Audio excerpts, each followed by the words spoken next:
Do you think pet owners should be rescuing pets, not buying pets? Queen Camilla was on a visit to Battersea Dogs and Cats Home earlier this week when she came across a dog called Dipsy who seemed to steal her heart away. She couldn't take the Jack Russell Cross back to Buckingham Palace because he already has a new home to go to, but it wouldn't be the first time an animal there caught her eye. She's got 3 dogs from animal rescue charities, the most recent of which is Molly, and we can see Molly, look, lovely. Molly was born on Boxing Day.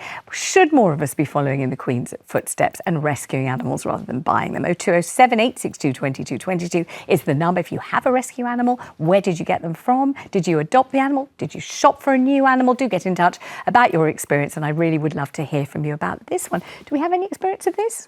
I volunteer in a rehoming centre. Oh my God. So I have a lot of experience of this. And tell me about the kind of, because some people just think what they really want is a new puppy, don't they? But, I work in the cattery, so I don't deal with kittens and cats. Right. We currently have 17 brand new kittens that need homes. And even if you wanted a pedigree cat, we have a ragdoll, we have a British Shorthair. If you look around the country, there will be what you're looking for that needs to be rescued, I would say, 99% of the time. Gosh. And also when you see the amount of animals that we look after and then the waiting list, and when there's a waiting list, that just means that they are left in unsafe houses or they're on the streets. They're just there until a space becomes available. And the only way a space becomes available is if somebody rehomes these cats, these dogs, these animals. I have a strong opinion on this one because I feel it's amazing that people rescue dogs and cats, but with a dog, personally, this is for me who has, got children in the house. I feel safer buying my dog from a pup because we don't know when you've had a rescue dog bringing a new dog into the house who's had past traumas and history. You don't know what those traumas are, and you don't know what's going to trigger that animal in your home around your family, and actually can be quite dangerous. And sometimes when I'm in a park and a dog comes running up to me and jumps at me or something, and they're just want to say hello, they're a bit anxious because they're a rescue dog. That actually makes me feel nervous because I don't know if I go to stroke that dog if it could be a trigger, because we don't know who the past owners were. I really feel when you buy a dog from a pup, you train it and mould it into, and they get used to your family. You know their anxieties and you know them better. I think Amy wants to jump in. What do you think of that? It's just that equally a bad breeder. The puppy will be with the breeder for 12 weeks. That trauma can already be instilled in a brand new dog. Like, you're not going to eliminate that. Most of the trauma that they receive will happen very, very early on in their lives. And normally with the animals that I work with, you will see a massive change in their temperament and a massive change in their behaviour. And I think it's like with a child, therapy, looking after them, love, can really transform those animals so that you wouldn't have that problem. I don't know. I feel when you buy a pup from like 6 weeks to 3 months, it's like a baby, bringing a baby into the home. And I think if you buy a rescue dog at 3 years old, 6 years old, first of all, it's all the costs of all the, the vet costs of things that might be wrong with that animal, but you don't know. Let's bring William into this. What do you think? Well, I'm a dog lover. Cyrus the Hound, he's on Instagram, by the way. Yeah. Beautiful fox red lab.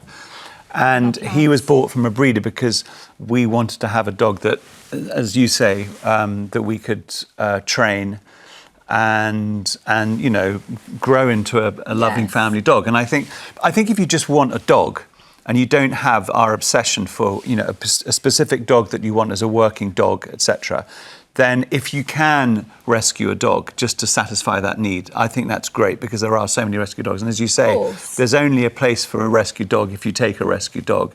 So I think what the Queen's doing is a fantastic example.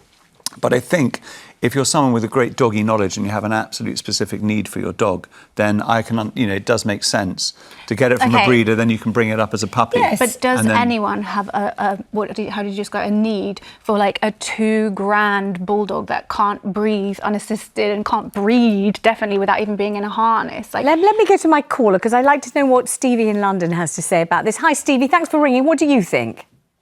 Well, first of all, I'm a self-confessed cat lover, great big softie, and I've had rescued cats since 1984, and I think you're giving them a second chance, which they deserve. I've done work with the RSPCA and other charities, so I've gone out doing voluntary vetting as well, so I know a bit of their backstory, but I think a second chance.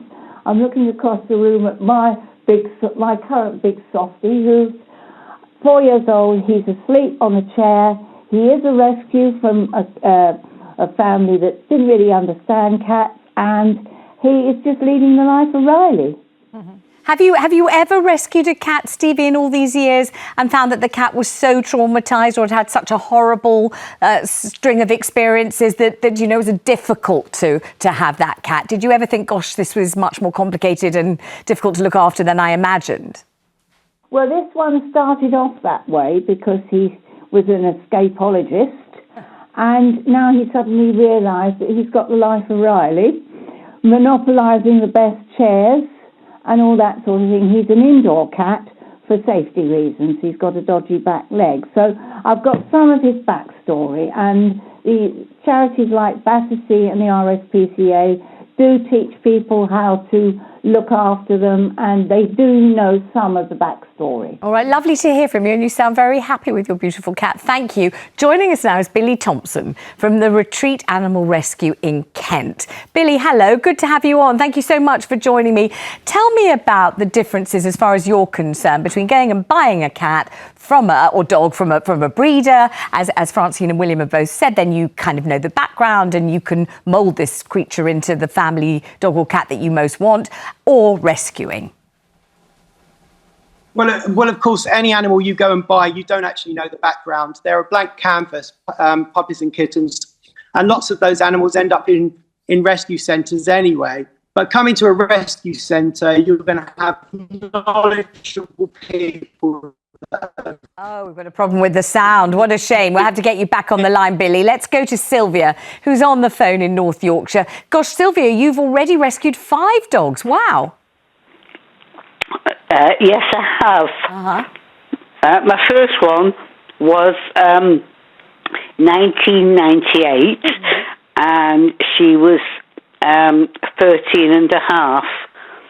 Her owner had died, and she was just taken to the RSPCA. And I just thought, well, poor dog, she's had a human with her all that time. Yeah. So I adopted her, and she was 17 and a half when she died. Wow. And was she able to love you and get used to you, having spent the vast majority of her life with another owner? How long did it take you two to bond? Well, quite quickly, really. As long as you didn't try to sort of trim round her ears, because she didn't like that. But everything else, yeah, you could fuss her and take her for a walk. And I'm on my 5th rescue now. He was 14 months when I adopted him. He killed the family rabbit, but I think I think he pounced. He didn't kill it because he's not that sort of dog. But he was beaten and taken to be put to sleep. And the vet refused, so I adopted him at 14 months. And I've still got him now, and he'll be 8. Well, he is 8, actually, but he's not an aggressive dog. And what breed of dog is he, Sylvia? He's a black German Shepherd. Oh, wow. Okay. And have you ever had any problems with any of these dogs at all? Like, have you had any major problems, apart from the one that nearly ate the rabbit or whatever? No, I've had no problems with them at all. I mean, as I say, the first one, Queenie, she was 13 and a half, died at 17 and a half. Then I had... Sylvia, the whole list, I would love to, if I had all the time in the world, we could go through all of them, but we haven't got time. But I love the call, and I'm so glad that you've had 5 beautiful, wonderful pets. William? Do you know the other thing that you can rescue, which I really advise, is former battery hens.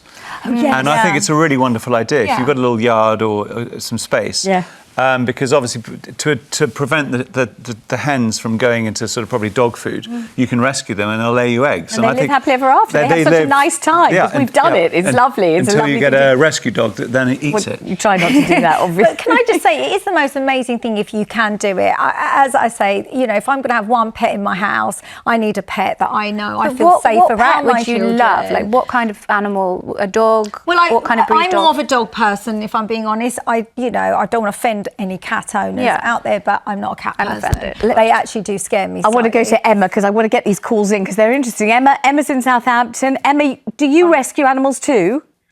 I'm on my second rescue dog. I rescue from a specific charity that's to do with English bulldogs. Oh, yes. It is the most rewarding thing ever for me. I think they rescue me as well. Yeah, that's a lovely thing to say. She's my second at the moment. I tend to like the older, I mean, there's all ages, but I tend to like the older ones, which people don't tend to sort of want to go for because they are older. And why do you feel you like the older ones better? Because you know, obviously, you're going to have a shorter time with them. So why is it? Because you think that their temperament is nicer, or they're more grateful, or what is it? They are who they are.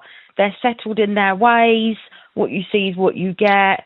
And also, I think, you know, people want puppies. It's, the cute puppy. That's what they want to have. And the older ones tend to be forgotten about a lot of the time. So for me, I do like them a bit older. I like the idea of you saying that they rescued you as well. I think that's a really nice, lovely way of looking at it. Let's just go to David, who says something, until find who says something very similar. Your pets have given you so much love in return, David. Absolutely, yes. They've been a godsend to me because I suffer from depression. And I'm really grateful to them.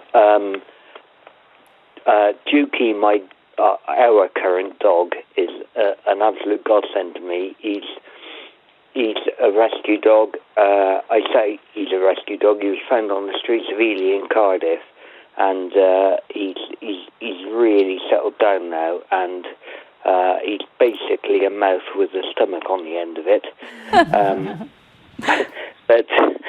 But he's also a great walking companion for my wife, who's part of the Ramblers, and he loves his walks. And our previous dogs, I'll give them a name check: Max, Billy, and Lenny. All anyone wants to do is ring in and tell me all the names of all the dogs they've ever had in their whole lives. I love lists of names. I think they're so romantic. William? I found a pair of sheep in our utility room on Sunday morning. A pair of sheep in your utility? Yeah. How come? Well, they'd escaped from the fields, got into the garden and found their way into the back of the house. I thought you were doing a joke and sheep was like posh person language for socks or something. No. How would you have a utility room big enough for 2 sheep? That's massive. That's lucky him. That's all I can say. David, lovely. It's on Instagram, Thank you so much. If you want to have a look. Okay, we're going to move on now. We're moving on, chaps.